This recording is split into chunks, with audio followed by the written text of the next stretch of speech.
This short video will explain the three kinds of activities that you can promote through this year's Big Help Out campaign: events, actions, and ongoing opportunities. The Big Help Out takes place at the end of Volunteers Week, between Friday the 7th and Sunday the 9th of June. The information and guidance here should help you to consider how you want to participate, the mix of events, actions, or ongoing opportunities that you want to develop and showcase. Let's start with a quick overview of the types of activities that you can list. An event could be something that you host on the Big Help Out weekend itself or during Volunteers Week.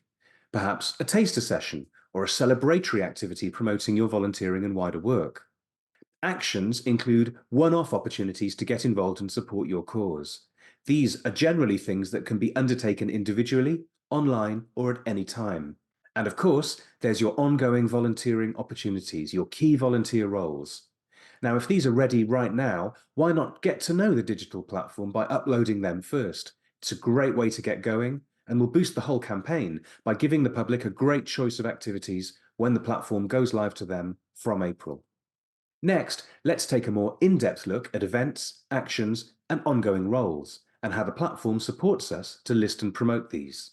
Events are physical gatherings taking place at specific times and locations. We encourage you to create and upload your events as soon as possible to benefit from the media campaign, attracting volunteers to the platform from mid-April. Now, you can run an event at any point up to the end of August, but you'll probably have most success if you do it in Volunteers Week or on Big Help Out weekend itself. This is when the media campaign peaks and awareness should be highest in the minds of the public.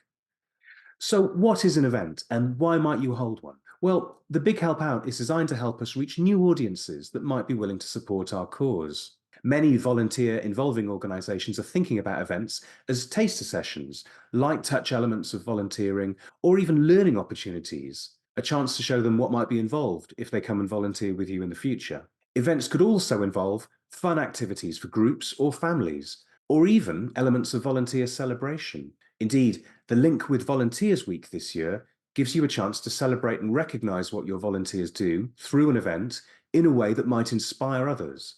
Ideally, events are fun, engaging, suitable for groups as well as individuals, with as few barriers as possible. Just turn up and take part. Remember, the Big Help Out is all about giving new audiences a great first easy experience of doing something that benefits their community.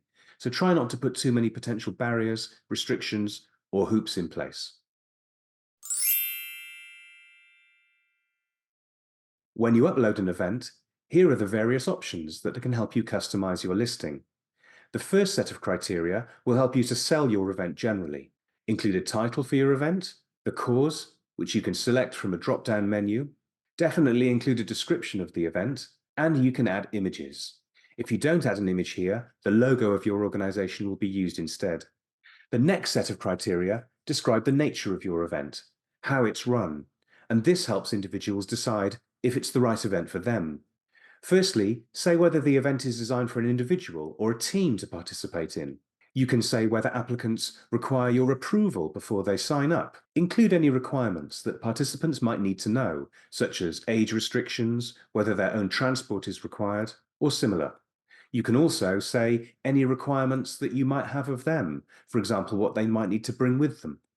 You can list anything the participant receives for taking part, incentives or perhaps recognition certificates, whether the event is in person or online, whether the space for the event is indoor, outdoor, or both. And this final group of questions provides the key logistical information that participants might need. Firstly, whether the activity is designed to be done alone, in a group or a team.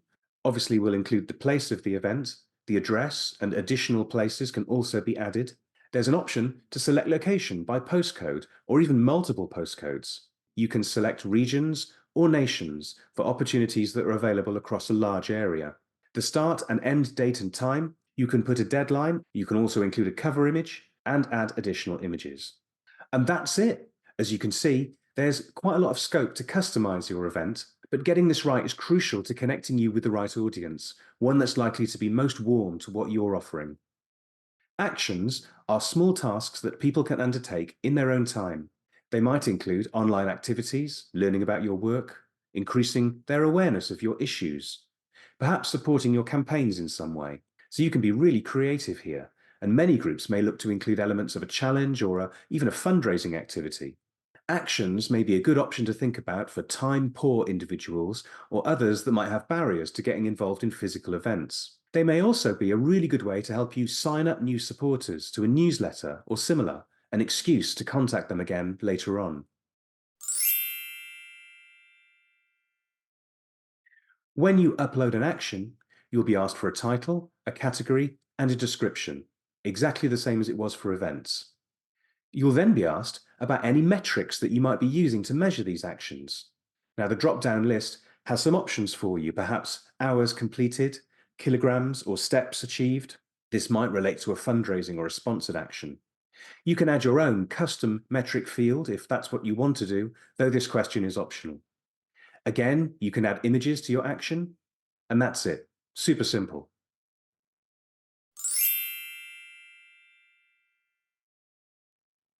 Ongoing Opportunities is the place to promote your new or existing volunteer roles for those looking to make a longer-term commitment right now.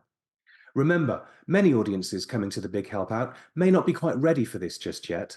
Hence, we have events and actions options as gateways into these kinds of more committed roles. When you're uploading an ongoing role, first you enter a title, cause, and description as before. You can include your requirements of volunteers from a drop-down menu. This includes age restrictions, whether they live locally, have their own transport. Select as many as you wish. You can tell participants what they might need to know, for example, any training that they might complete or clothing they should supply, and what else they should expect to receive if you have perks, rewards, or even just want to highlight the well-being benefits of the role. Of course, you can add images, whether the role is in person or online, largely undertaken indoor, outdoor, or both, alone, in a group, or both, whether it's at a particular place where you're based, whether there's a limit to the number of volunteers that you're seeking, and that's it. Now, you may want to direct individuals through to your own sites to apply, and you can do this by adding your URL in the event description field, or by looking out for some of the new features that we're adding to the platform all of the time, enabling you to push applications through to your own platform to complete. But however you choose to use the platform, do list your opportunity in full using all the criteria available. This will really help match you with potential volunteers most interested in your offer. Good luck, and thanks for watching. If you'd like to know more about the platform's various options for uploading larger numbers of volunteering opportunities, or integrating it with your own platform, be sure to check out the next video in this series.